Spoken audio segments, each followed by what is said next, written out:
Welcome to What's Up Wichita. We're here with Mayor Brandon Whipple. This month, Mayor Whipple sits down with Director of Finance Mark Manning to discuss the City of Wichita budget.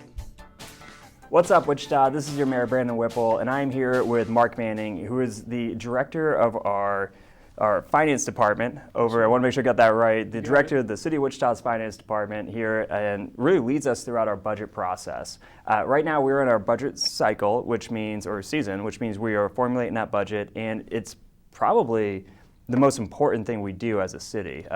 And just wanted to have you on, talk just a little bit about that process and what it looks like so far. Okay, well, thanks for having me, Mayor. And you're right, I think the budget document is one of the most important things that the council considers each year, and it's our pleasure upstairs to produce it. It's a lot of work, but it's a labor of love.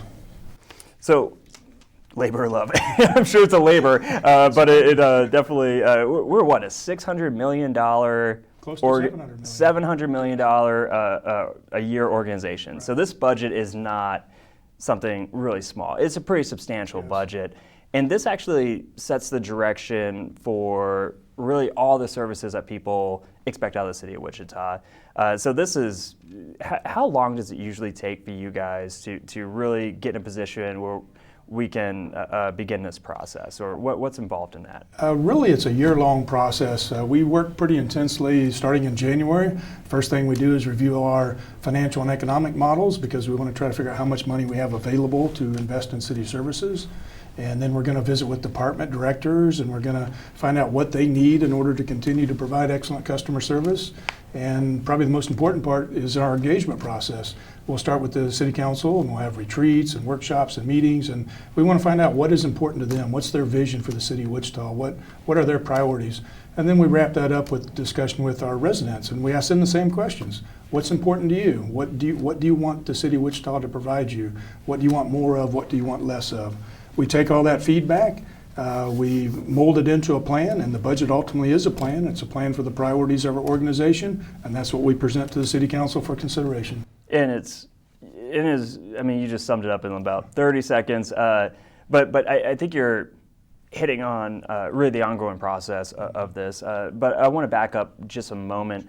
It's a bit of a moving target as well. From my understanding, and for people who follow city government, you all are coming in every quarter, just like any business, to tell us, hey, how did the last quarter go? So if we spent more than we projected, or recently we've been taking in more than the projection. So we call that revenue, and that's you guys have a model that says, hey, we expect this much tax revenue to come in from the different sources, and that is how we know how much of a budget to spend. Right. So can you just talk to us a little bit about that? What has been the trend lately? And frankly, you've been here a long time with a lot of experience. Has this trend been different than other years that or other times? Sure. Yeah, we spend a lot of time analyzing our revenue trends. That's very important. We want to get it right, because if we underestimate revenues, then we don't have the opportunity to finance services that our residents want.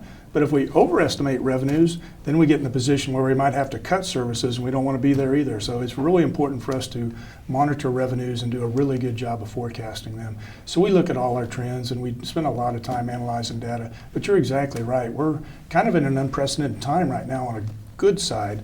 You know, the pandemic was really bad for our revenues, and our revenues flatlined back in 2020. Yeah, we had to cut millions out of that budget that first year. That's right, Mayor. That was a painful process. We have rebounded. We've rebounded significantly. Now, we don't know how long it's going to last, but sales tax has been doing very well, reflective of a very strong economy, we think.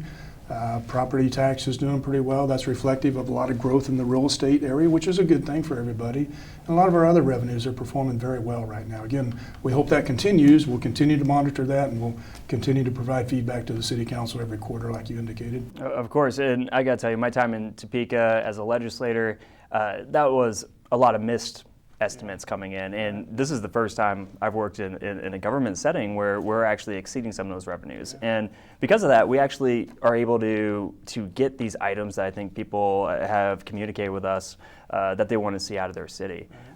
So first I'll just open up, I did get a briefing with the city manager, and it looks like we have had more opportunities for interaction with the public about, hey, what what values do you want to see reflected in this budget? What do we want to be looking into than in other times? And that's really thanks to our communications team. So thanks communications team who produced this video, by the way. But also just people online, I think, who are much more aware of how to get in touch with their elected representatives and how to voice those concerns about the future of what the next fiscal year will have. So we had a ton of engagement, more so than in past years, I think, and more opportunities for that. And this has led to what? What really has this budget reflected or produced that as a reflection of that interactions? Well, you are exactly right about the importance of engagement. We take that very seriously, and we've tried a lot of things over the last few years, most of which have been very successful. We've tried to digitize our engagement, make it easier for everybody. We're on Facebook, Twitter, Forum, Nextdoor. We operate what we call the budget simulator that allows people to give us feedback. We still have the traditional neighborhood meetings, and of course we're always available to explain things, and we try to put as much material online as possible. Very important to us. Some of the feedback we got this year is on a lot of topics. Trees. Trees are important. Our tree canopy here in the city of Wichita is important. We got a lot of feedback to that effect.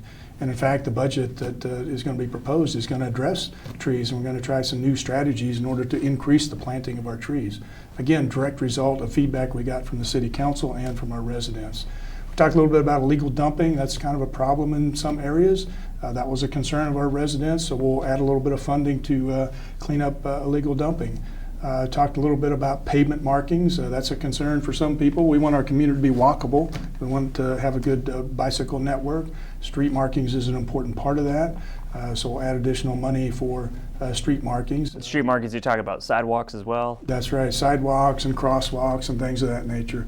In fact, if you look at our capital improvement program, we've got about $30 million for mobility improvements. That's bike paths, walking trails, crosswalks, signalization, things of that nature. So those are some examples of things that we asked people about.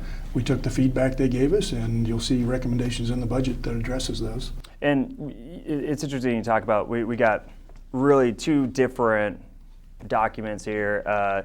One is the CIP, the Capital Improvement Plan, and that's a 10-year outlook. And then you got the budget, which is really short term. And it's important to discuss both of these because we're putting money. You can put money into firefighter wages, let's say, and that's going to be in the budget. And then also some of the equipment is going to be in the CIP. So you got to get you got to consider both of them in order to get a fuller picture. But trees are interesting because I do remember we have a big push when it comes to sustainability. It's a values issue, it's a health issue, and frankly, when we were cutting that $15 million, a lot of that had trees, forestry, that was on the chopping blocks. We had to cut somewhere. And I kind of chuckle where people are starting to notice we made those cuts, and now they're angry, but we're in a position that we can actually restore those services, and we're looking at 1,000 more trees that we can print this year opposed to last year.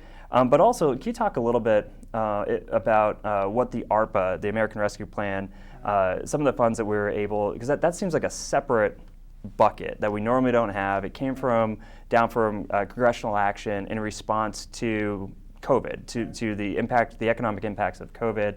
But we were able to put about $10 million aside for small business growth and development, and also for job training / higher education for folks who want to go back and retool. Can you talk a little bit about how ARPA, American Rescue Plan funds, have played into this? Sure. Yeah, ARPA was very important to us. As I noted earlier, the pandemic had a pretty significant impact on the city of Wichita. And when the federal government allocated ARPA funds to the city of Wichita, it was very important to us. It's going to allow us to address a lot of the issues that the pandemic caused to our community, particularly to some of our distressed areas of the city. And it's going to allow us to be financially stable, at least for the next 3 or 4 years. So it was very important to us. We got about $72 million. The city council allocated about $20 million of that directly to programs that will help people that were disproportionately impacted. And you mentioned job training, workforce training. That was about $5 million. We also allocated about $5 million to small business development. So those are both important. And which is unique, and I don't mean to cut you off, but it's unique because other cities didn't do that. That's right. And just hats off to the previous council and the current council for prioritizing those funds, because it took the whole council to be in agreement with. But yeah, we know 70% of new jobs created throughout the country are coming from small businesses. And in Wichita, I feel like we have had always a really big effort when it comes to attracting new businesses, bigger businesses to the area, but maybe not as much emphasis on small business growth. And this allows us to fill in that gap. This is grant money. It's not programs coming in from, we're not now in the business of doing something that a nonprofit does. Instead, we're giving a grant to the nonprofit to do those. And so far, what was that like to try and navigate a completely new program that really hasn't been done before? It isn't being done in a lot of places. Well, it was a lot of work to set up, but we're fortunate we've got a lot of great team members here in the city of Wichita and in the finance department. So we knew it was a council priority. We knew it was good for our community, so we spent a lot of time and developed the program. We developed a pretty extensive grant process, which council approved, and our prioritization for that. We went through and solicited applications. We interviewed applicants because we wanted to do it right. We wanted to have applicants that understood the vision of the city council and what we were trying to achieve. And you're exactly right. We want to help small businesses that were impacted by the pandemic, and we want to help job growth, particularly in the small business area. And I think we did a good job of that. I think it's going to be a good program. We'll implement some reporting so we can provide reports to the city council and provide feedback on what we're getting for the dollars that we invested. We love the reports you guys provide. Full color, tabs, everything. We'll make it a little shorter than that. That's great. Well, and I do want to just shift a little bit into some of these other programs we got. So community safety is a big deal. Right. And we have heard a lot of feedback about how can we do better when it comes to not just crime, but also ensuring that people within Wichita who are going through a crisis get the resources that they need. My understanding is we're able to put about $3 million into the violence interrupter program. Right. Can you tell us a little bit about what that program is? Sure. We're going to use ARPA funds for a couple interesting initiatives. One of which is the violence interrupter program. What that is a way to try to coordinate resources of the police department, the city manager's office, and other entities in strategies to try to break the string of violence and try to figure out how we can stop violence from occurring, what we need to do in the community in order to stop the motivation to commit violent acts, kind of on a proactive basis rather than a reactive basis. So we're pretty excited about that, and we'll implement that. Another initiative that we also have with ARPA is we have money set aside to enhance our fire response. We're conducting a fire response optimization plan. We're really excited about that because the objective is to provide better and quicker fire response. They do a fantastic job now.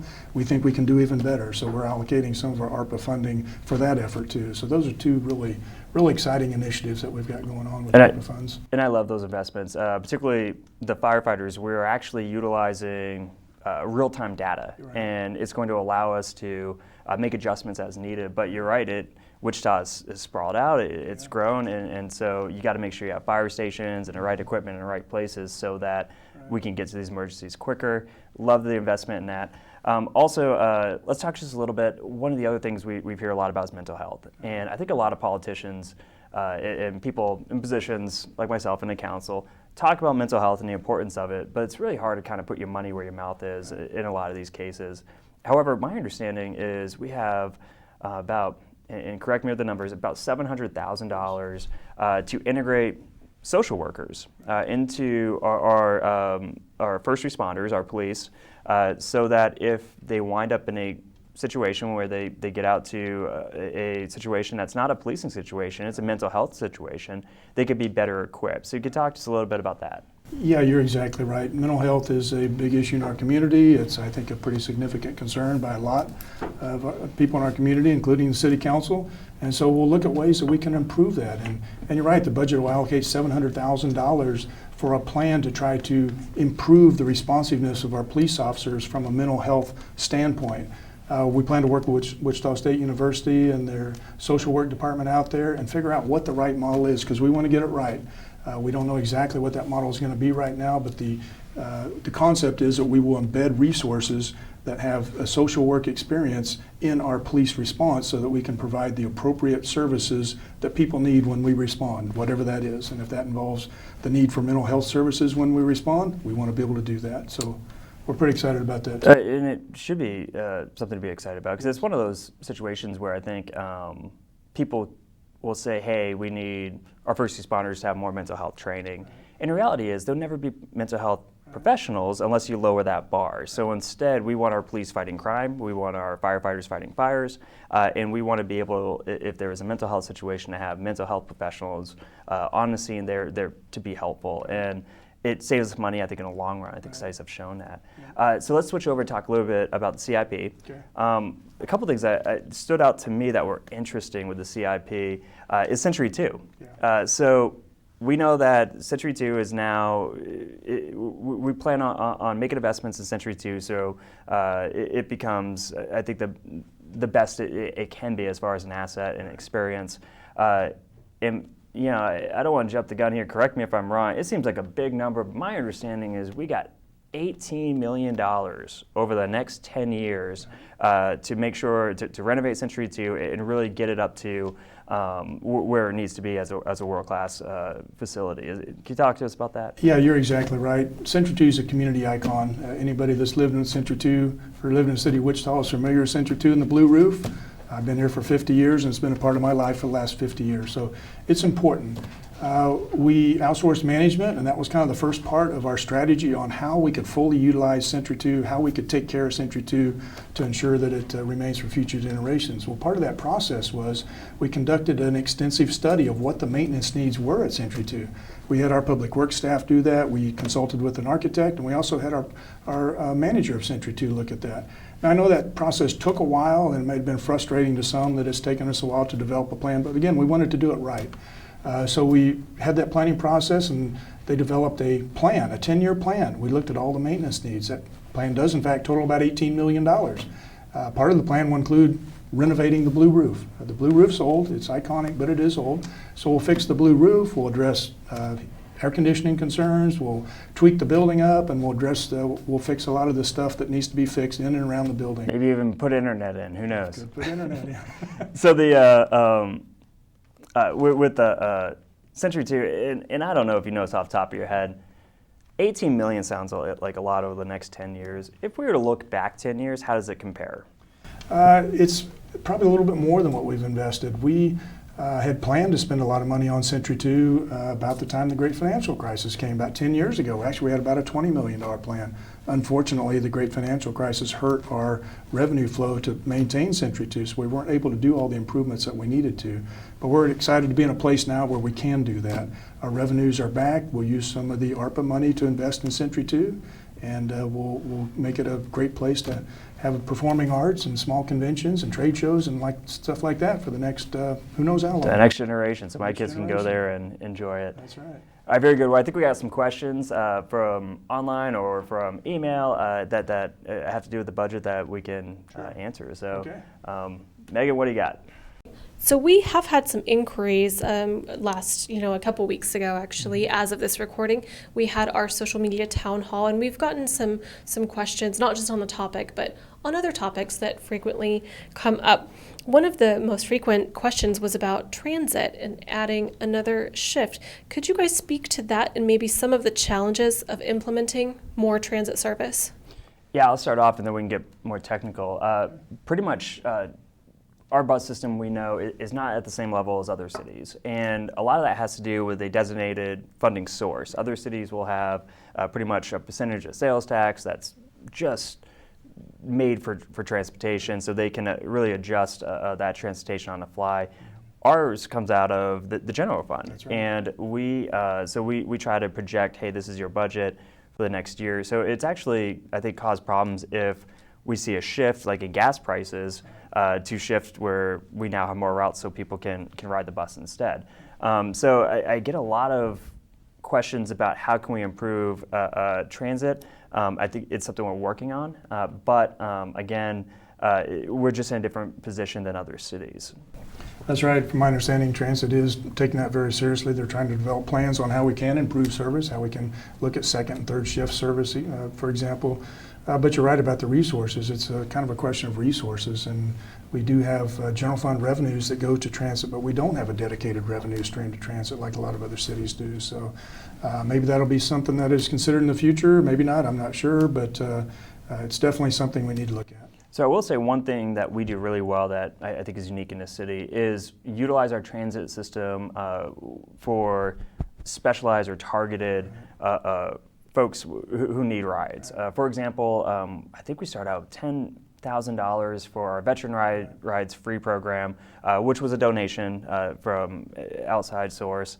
It had 74,000 riders in that first 2 years. We just voted to accept $20,000 with the VA and with the United Way to expand that program some more. And it's interesting when we talk about I guess third shifts is we will work with our employers who do third shift.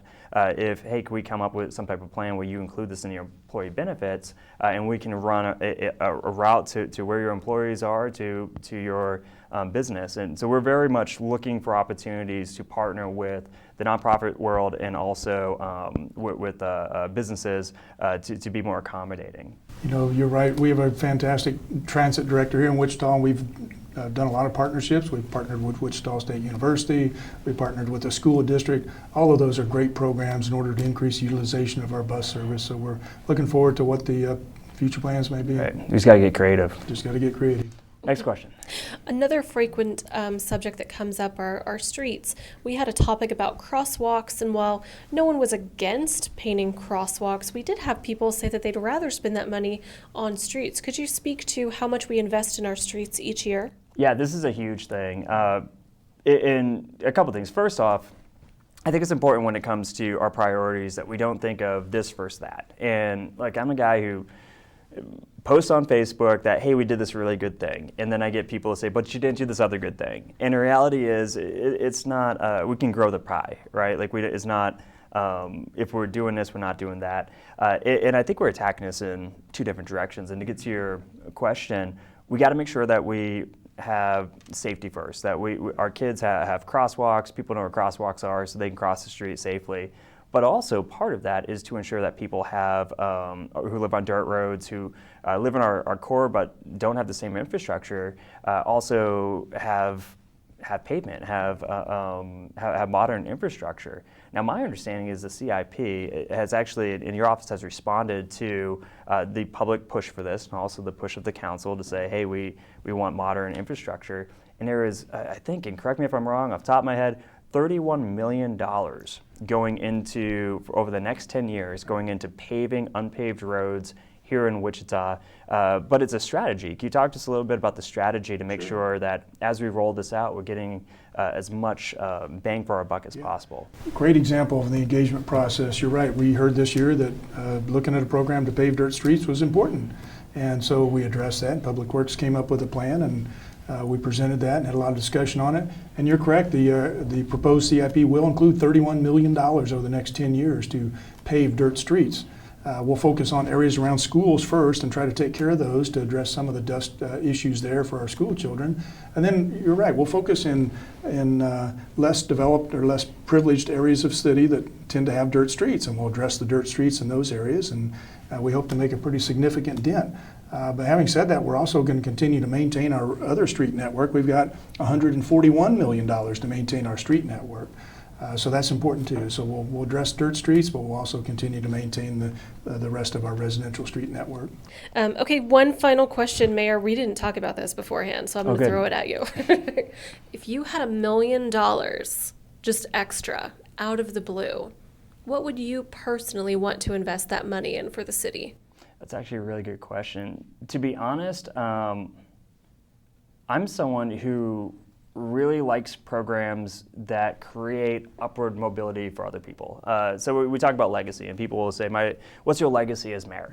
And I kind of laugh because it's like, I don't think anyone will remember who I am in a few years, but I want my legacy to allow people to change their own trajectory, to give the opportunity to folks who might not know the opportunities out there. So if I had an extra $1 million, the way you do this is there's no better social service program than a good paying job. So I would use that money to try to allow particularly into areas where is lower income, to allow retraining opportunities and job fairs, job opportunities for folks in communities like where I live in South Wichita, lower income zip code, that they can do those on their time, utilizing our resources with our rec centers or whatnot, and having someone like Textron come in, train people up with these certificates and give them jobs afterwards, or provide scholarships for first-generation college students or even second-generation college students, people who aren't going to college, aren't going to WSU Tech, aren't going to get that next credential that is going to be their legacy changer, that trajectory changer. But they need just a little bit of funds to fill in that gap. I think if I had $1 million to spend, that would be where I invested. I would invest it back into people, particularly people who will use that investment to really change their own legacy. All right, thanks, Mayor. That's all I've got for you. All right. And thanks for those watching for tuning in to this episode of What's Up Wichita. If you want to ask a question on our next month's show, send us a short video at social@wichita.gov. Again, thank you all for joining.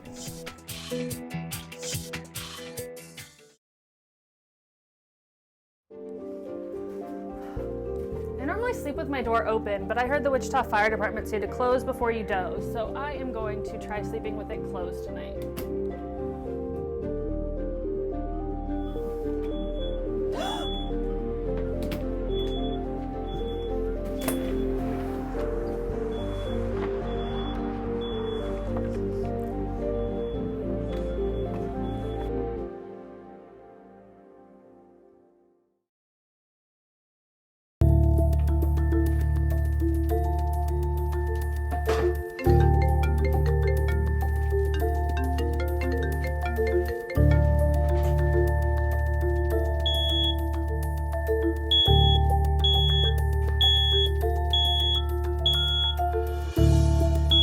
I gotta call you back. My kitchen's on fire.